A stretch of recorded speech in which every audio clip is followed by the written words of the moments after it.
$86,74. C est le prix auquel Shanghai a verrouillé L argent métal vendredi 13 février, quelques heures avant que la Chine ne ferme ses portes pour le nouvel an lunaire. Pendant que L, Occident dormait, pendant que les analystes de Wall Street préparaient leur week-end, la bourse de Shanghai a envoyé un message au monde entier. Un message qui tient en un seul chiffre. Et ce chiffre va hanter les rêves de chaque vendeur à découvert pendant les 10 prochains jours. Parce que ce prix N n'est pas un simple cours de clôture. C est une arme. C est un plancher en béton-arme que la deuxième puissance économique mondiale vient de poser sous le marche de L-argent. Et ce plancher rend le système occidental de fixation des prix tout simplement intenable. Laissez-moi vous expliquer exactement pourquoi. En ce moment, le cours spot à New York oscille autour de $78 L11. Mais si vous voulez acheter du métal physique sur le plus grand marché industriel de la planète, dans le pays qui fabrique les panneaux solaires, les véhicules électriques, les semi-conducteurs, vous devez payer $86,74. C est un écart de près de $9 par once. Dans un marché mondial fonctionnel, un tel écart disparaîtrait en quelques millisecondes. Les traders haute fréquence achèteraient L-argent. Bon marche à New York et le revendraient à Shanghai jusqu'à ce que les prix convergent. Mais l'écart ne se referme pas. En fait, il laisse élargi. Pourquoi? Parce que L arbitrage est casse. Parce qu'on ne peut pas sortir le métal de New York. L argent bon marche de L. Occident est une illusion. C est du papier. C est un fantôme. L argent cher de l'Orient. C est la réalité. Et ce N est que le début de ce que je vais vous montrer aujourd'hui. Parce que pendant que Shanghai fixe un plancher que personne ne peut briser, les coffres du COMEX à New York se vident, à une vitesse que je N ai jamais observée en 15 ans de suivi des marches. L inventaire enregistre vient de passer sous la barre des 100 millions d'onces, un seuil critique. Un seuil que les analystes considéraient comme impossible à atteindre il y a encore 6 mois. Et pendant ce temps, à Shenzhen, dans la capitale mondiale de la bijouterie et du négoce de métaux précieux, les défauts de paiement, on commence. La police est intervenue. Les investisseurs font la queue devant des bureaux vides. 3 fronts, Shanghai, New York, Shenzhen, et tous convergent vers une seule date, le 27 février. Avant d'aller plus loin, il y a quelque chose que je dois mentionner. J'y et documente l'ensemble de cette crise dans une analyse que je ne peux pas montrer en format vidéo. Toutes les données, tous les chiffres, toutes les connexions, la recherche financière, lien dans la description. Mais restez ici, parce que ce que je vais vous montrer maintenant va changer votre compréhension de ce marche, comme on compare ce qui est et passe le 29 janvier. Ce jour, la L argent a atteint un sommet historique de $121,67. Puis, en moins de 30 heures, le cours S est effondre à $75, une chute de plus de 35%, la pire journée pour L argent depuis 1980, depuis l'époque des frères Hunt. Les médias financiers ont immédiatement offert leur explication. La nomination de Kevin Warsh comme prochain président de la Réserve fédérale. Un signal supposément restrictif sur la politique monétaire. Les positions spéculatives surendettées auraient simplement implose. C et L, explication officielle. Et C est un mensonge par omission.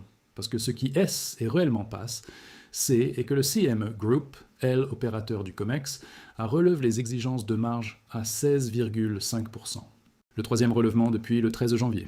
En 2 semaines, ils ont triplé le coût de détention, D, une position longue sur L argent. Concrètement, cela signifie que des milliers de traders qui détenaient des contrats à terme se sont retrouvés face à des appels de marge impossibles à satisfaire. Leurs positions ont été liquidées de force. Ce N n'est pas le marche qui a décidé que L argent valait $75. C est un mécanisme de liquidation en cascade déclenche par une décision administrative. Stop. Ce que je viens de vous montrer, ce N est que la surface. G et rassemble 3 analyses que je ne peux pas présenter dans cette vidéo. Premièrement, la documentation complète du mécanisme de liquidation du 29 janvier, minute par minute, avec les données de marge du CME, les volumes de liquidation forcés, et la preuve que JP Morgan a pris livraison de 633 contrats au prix le plus bas, au moment exact du creux. Deuxièmement, L, analyse détaillée de L écart de prix Shanghai contre COMEX depuis janvier, avec les primes physiques en Asie, à Singapour, à Dubaï, et pourquoi cet écart ne peut mathématiquement pas se refermer sans une explosion du cours occidental.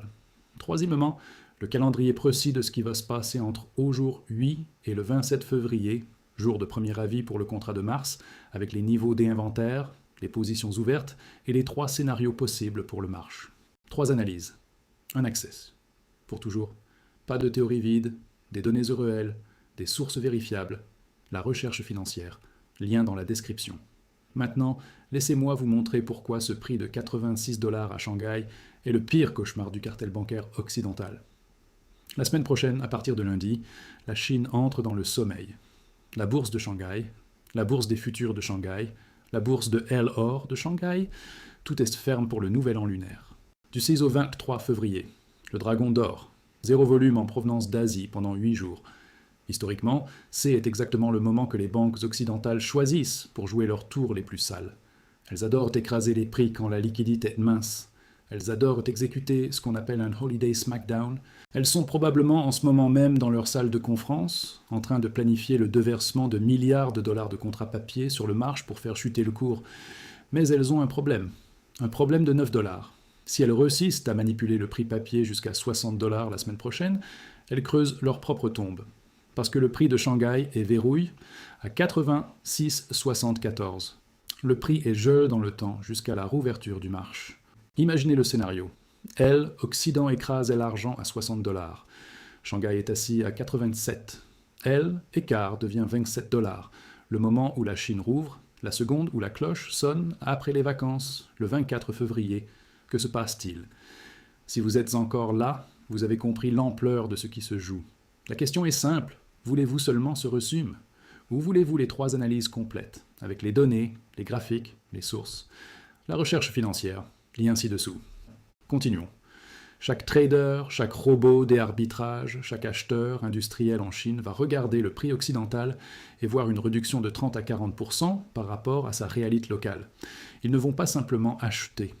Ils vont se jeter sur chaque contrat, chaque lingot, chaque gramme d'argent qui n'est pas boulonne au sol. Ils vont utiliser la propre manipulation des banques occidentales pour subventionner leur accumulation.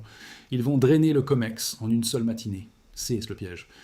Les banques occidentales veulent écraser le prix pour couvrir leur position courte, mais elles sont terrifiées par le rebond. Elles fixent ce plancher de 87 $ et elles savent qu'il est incassable. Si elles poussent le ballon trop profondément sous l'eau, la force avec laquelle il remonte va leur arracher les dents. Mais le plancher de Shanghai N est que le premier acte de ce drame. Pour comprendre pourquoi les 10 prochains jours vont être les plus dangereux de l'histoire récente du marché de l'argent, il faut regarder ce qui se passe à l'intérieur des coffres. Il faut comprendre la différence entre une promesse papier et une propriété privée. Et il faut comprendre pourquoi cette différence va faire exploser le système. Il y a 2 catégories de argent AL intérieur du système COMEX. Argent enregistre et argent éligible. Les banques combinent de ces 2 chiffres pour créer le total d'inventaire qu'elles affichent, AL écran. Mais légalement, financièrement, pratiquement, ces 2 catégories pourraient se trouver sur des planètes différentes. Argent enregistre. C est le seul métal qui compte pour le mécanisme de livraison. C est le métal qui possède un warrant. Il est disponible pour la livraison. Il attend dans le coffre, prêt à être chargé sur un camion et envoyé à quiconque se présente avec un contrat à terme. C est le pain sur L étagère du supermarché. Et en ce moment, cette pile S effondre. Le 11 février, selon les données officielles du COMEX, l'inventaire enregistre et tombe à 98 millions d'onces. En une seule journée, 3,2 millions d'onces ont été retirées de la catégorie enregistrée. Et la catégorie éligible a perdu 4,7 millions de onces supplémentaires. Près de 5 millions de onces aspirées du système en 24 heures. 98 millions de onces. Cela représente moins de 3 semaines de consommation industrielle mondiale. C'est tout ce qui reste pour couvrir des milliards de dollars de contrats papier. Maintenant, parlons du grand mensonge. Argent éligible. C est cette montagne massive de métal qui donne l'impression que l'inventaire est sain. Mais voici le secret qu'on ne vous dit jamais. Argent éligible N appartient pas au COMEX. Il n'appartient pas aux banques. Il n'appartient pas aux vendeurs à 2 couverts. C est une propriété privée. Éligible signifie simplement que argent répond aux normes de pureté de la bourse. C est un lingot de 1000 onces, 999 de purette. Et il est stocké dans un coffre approuvé par le COMEX. C'est tout. Il est là pour la garde, pas pour la vente. Ce métal appartient à des particuliers. Il appartient à des family office, il appartient à des fonds souverains, Il appartient à des investisseurs fortunes qui utilisent simplement les coffres du COMEX parce qu'ils sont sécurisés et assurent. Pensez au coffre du COMEX comme à un immense parking. Quand vous garez votre voiture dans un parking, vous payez un droit de stationnement. Le propriétaire du parking enregistre qu'il y a une voiture à la place 4A. Mais est-ce ce que le propriétaire du parking possède votre voiture? Peut-il vendre votre voiture pour payer ses dettes? Peut-il donner votre voiture à quelqu'un d'autre simplement parce qu'il lui a promis un trajet? Non. Cela s'appelle du vol. Si le propriétaire du parking vendait de votre voiture, il irait en prison. Et exactement la même loi S applique à L argent éligible. Le simple fait que le métal se trouve dans le coffre ne signifie pas que les banques peuvent y toucher. Elles ne peuvent pas renflouer leur position vendeuse à deux couverts avec ce métal. Si JP Morgan ou Citibank ou n'importe quelle autre banque tentait de saisir l'argent éligible pour régler une demande de livraison, ce serait le plus grand acte de vol financier de l'histoire. Les poursuites judiciaires seraient immédiates. La confiance dans ensemble du système financier mondial S, évaporerait en un instant. Plus aucune entité au monde ne stockerait jamais un seul gramme d'or ou d'argent à New York. Le COMEX cesserait d'exister comme entité commerciale avant la fin de la journée. Alors quand les médias vous disent qu'il y a 381 millions d'onces dans les coffres, ils comptent votre voiture dans leur inventaire. Ils comptent du métal qui n'est pas à vendre. Ils comptent du métal qui n'a pas de warrant. Ils comptent du métal qui est verrouillé par des propriétaires privés qui n'ont aucune intention de vendre à ces prix. Le vrai flottant, la quantité réelle d'argent disponible pour couvrir les millions de contrats de papier, C, est une fraction infime du chiffre annonce. Argent disponible fonctionne sur les vapeurs du réservoir. Maintenant, passons à Shenzhen. Parce que ce qui se passe dans cette ville chinoise prouve que la pénurie physique n'est pas une théorie. C est une réalité qui met des gens en prison. Le quartier de Shuibei, à Shenzhen, est la mecque de industrie de or et de argent. 70% des bijoux en or et en argent de Chine transitent par ces quelques rues.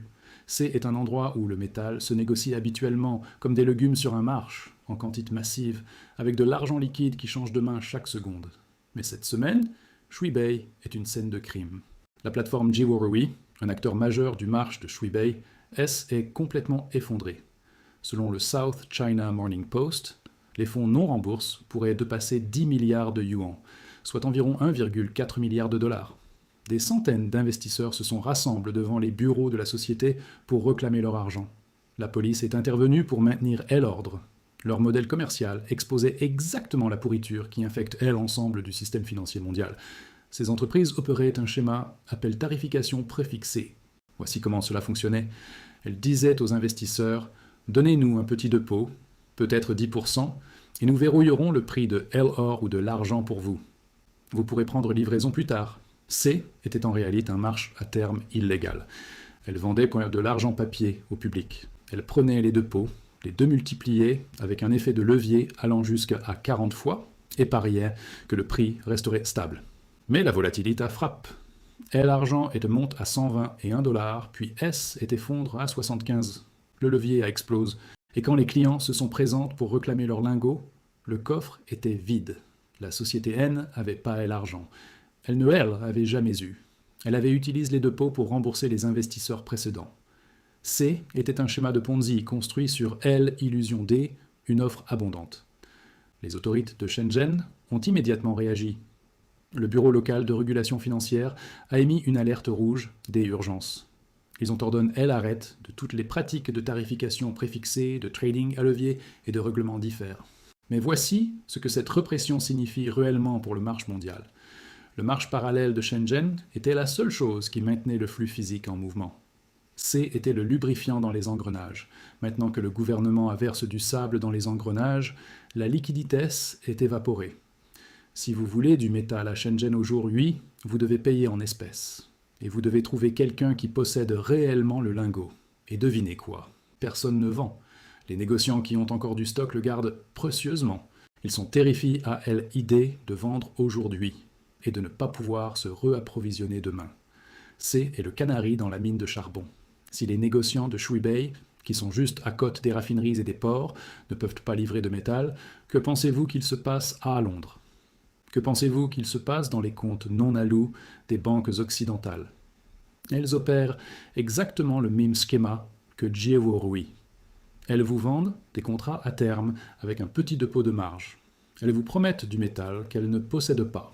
La seule différence, c'est que Djevoro IS est effondré en janvier. Le COMEX NE S n'est pas encore effondré. Mais le compte à rebours commence. Et nous savons exactement quand la destruction est programmée. Nous avons une date sur le calendrier où les promesses papier du COMEX devront être converties en réalité. Le 27 février. J ai besoin que vous preniez votre téléphone, que vous ouvriez votre application calendrier et que vous alliez au vendredi 27 février 2026. Mettez une alarme. Parce que pendant que tout le monde est distrait par la volatilité quotidienne, pendant que tout le monde se dispute sur les chiffres de L-inflation et les données sur S-emploi, l'avenir du marché mondial de l'argent fonce vers un mur à cette date précise. Mars est un mois de livraison majeur. C est le plus important de L-année pour les contrats à terme sur L-argent. Et les règles stipulent que avant le début du mois de livraison, il y a une date limite. On l'appelle le jour de premier avis. Pour 2026, le jour de premier avis du contrat massif de mars tombe le vendredi 27 février. Voici ce qui se passe ce jour-là. Si vous détenez une position longue, si vous avez acheté un contrat vous promettant 5000 onces d'argent, vous avez deux choix. Premier choix, vous vendez le contrat, prenez vos gains ou vos pertes en espèces et roulez votre position au mois suivant. Vous reportez la facture. C est ce que font les spéculateurs. Deuxième choix, vous ne faites rien. Vous gardez le contrat jusqu'à la clôture. Et en ne faisant rien, vous faites la chose la plus agressive possible. Vous demandez la livraison. Vous dites « À la bourse, je ne veux pas d'espèces, je veux le métal, je veux mon warrant, je veux charger mes 5000 onces sur un camion. » Habituellement, les banques comptent sur le fait que 99% des gens choisissent le premier choix. Elles comptent sur le fait que personne ne veut vraiment les lourds lingots. Mais cette fois, C est différent. Les positions ouvertes pour mars représentent entre 425 et 528 millions d'onces. Et les entités qui détiennent ces contrats ne sont pas des traders journaliers. Ce sont des utilisateurs industriels. Ce sont des fonds souverains. Ce sont les importateurs chinois dont nous avons parlé. Ils ne spéculent pas sur le prix. Ils sont de cespères pour du stock. Ils ne vont pas rouler leur position. Ils vont demander la livraison. Regardons les mathématiques qui font de cela un cauchemar pour les vendeurs à découvert. L'inventaire enregistre se situe actuellement autour de 98 millions d'onces. Les positions ouvertes représentent plus de 400 millions d'onces. Si seulement 25% des détenteurs demandent la livraison, le COMEX aurait besoin de 100 millions d'onces, plus que ce qui est actuellement disponible. Et n'oublions pas que l'inventaire continue de se vider au rythme de près de 800 000 onces par jour. Dès ici, le 27 février, il pourrait ne rester que 85 millions d'onces. C est L échec et mat. C est le mécanisme du squeeze. Ce N n'est pas une lente montée progressive. C est une réalisation soudaine et violente que les engagements dépassent les actifs. Si les demandes de livraison dépassent les warrants enregistrent le 27, le mécanisme de prix se brise. Le prix papier de 78 $ devient sans objet parce que vous ne pouvez pas acheter de métal à ce prix.